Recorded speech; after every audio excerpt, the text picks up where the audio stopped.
pagkatapos natin lagyan dito may sili pa. So lagyan natin yung sili dito. Yan. So ito yung isda na nabili natin mga idol. Tapos lagyan natin dito.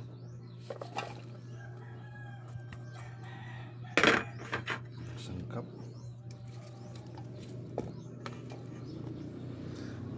So lagyan ng asin.